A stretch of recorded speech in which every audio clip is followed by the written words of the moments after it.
Hello everyone, guys. Happy new year to everyone again and again. मैं तो guys रोज video बना रहा हूँ, रोज अपलोड कर रहा हूँ इस वैकेशन, इस दिवाली के टाइम में भी।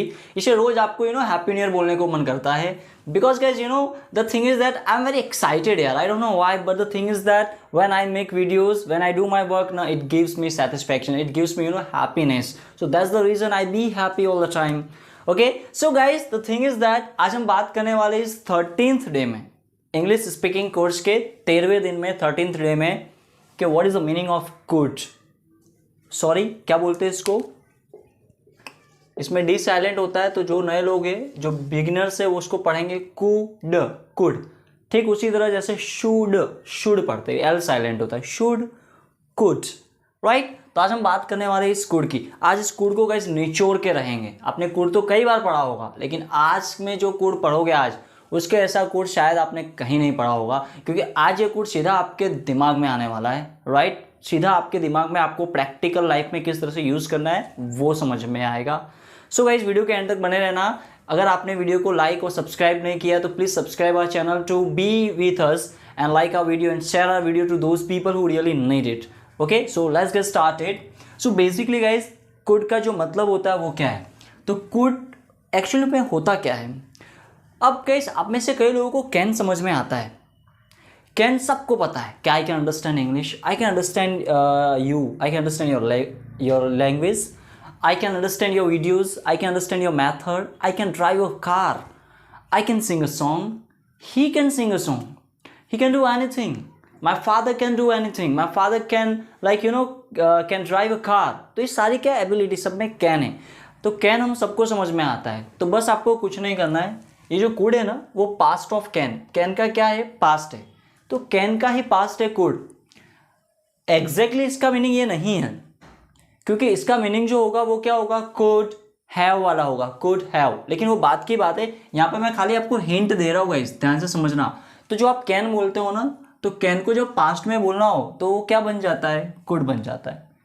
और इसमें जो वर्ड्स आते हैं वो क्या आता है? जैसे मुझे बोला है, वो जा नहीं सका, वो आ नहीं सका, मैं समझ नहीं पाया, राइट। वो ये काम अकेला कर सका, हम पहुंच सके टाइम से, हम आपकी वजह से ये काम कर पाए। तो इन सब में मतलब इस तरह से वर्ड्स आते हैं। तो ये जो कैन का पास्ट बोलना हो तो कुड बोलना है, दैट्स इट।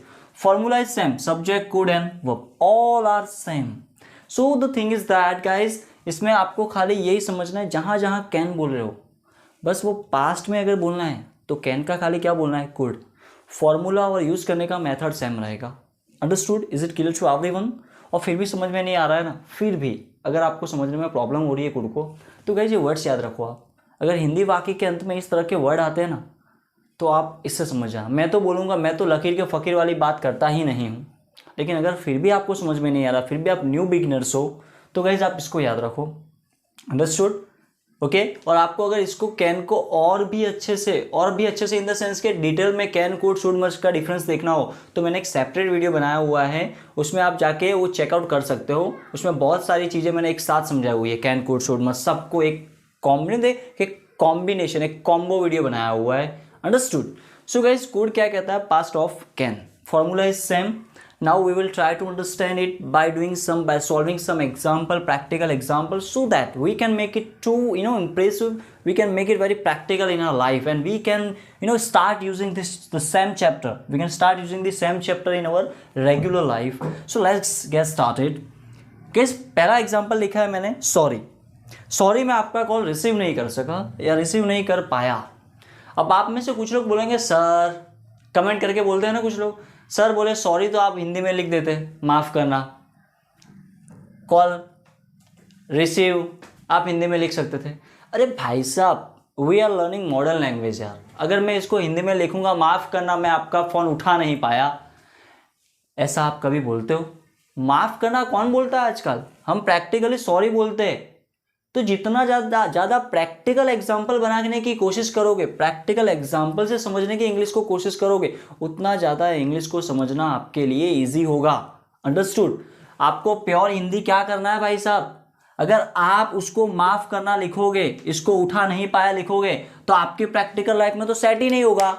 और जब सेट नहीं हो रहा है, तब आप लाइफ में जब दोबारा इंग्लिश या कहीं पे भी इंग्लिश बोलने की कोशिश भी करोगे, तो आप बोलोगे, दिमाग में सोचोगे मैं कॉल रिसीव नहीं कर पाया। आप दिमाग में ये सोच रहे हो, पढ़ के क्या आए हो, माफ़ करना मैं आपका कॉल उठा नहीं पाया। तो भाई सब मैच हो रहा है, वाई भी मैच नहीं होगी तो आपके दिमाग के लिए नया नया होगा।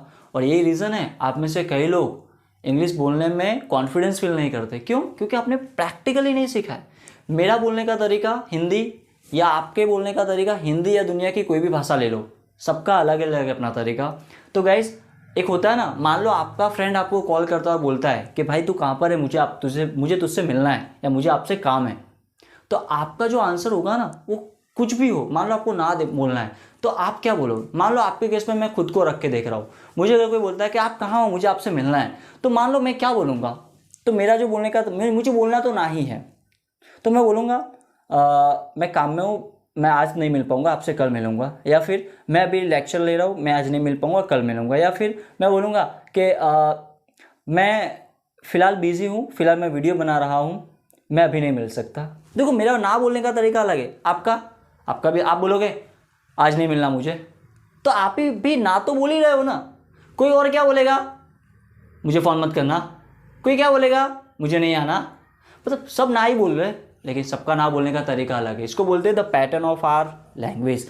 तो हर एक लैंग्वेज का पैटर्न, हर एक इंसान का पैटर्न बोलने का तरीका अलग होता है भाषा का, राइट। तो जो आप सोचते हो ना उसका इंग्लिश बोलना सीखना है।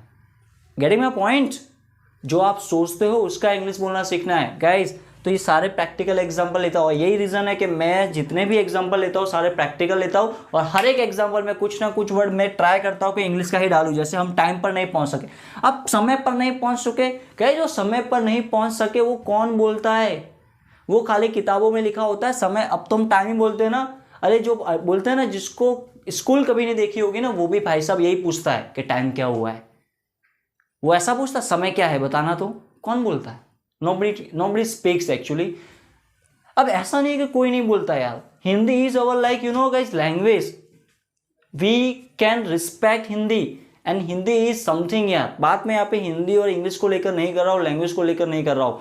बात मैं आपको यहाँ पे लर्निंग को लेकर कर रहा हूँ कि किस तरह से आप इंग्लिश सीख सकते हो। बाकी हर एक लैंग्वेज की अपनी अपनी अलग इंपॉर्टेंस है, राइट। हिंदी भी ऐसा नहीं है, कई जगह बोली जाती है, कई हिंदी ही तो बोली जाती है यार।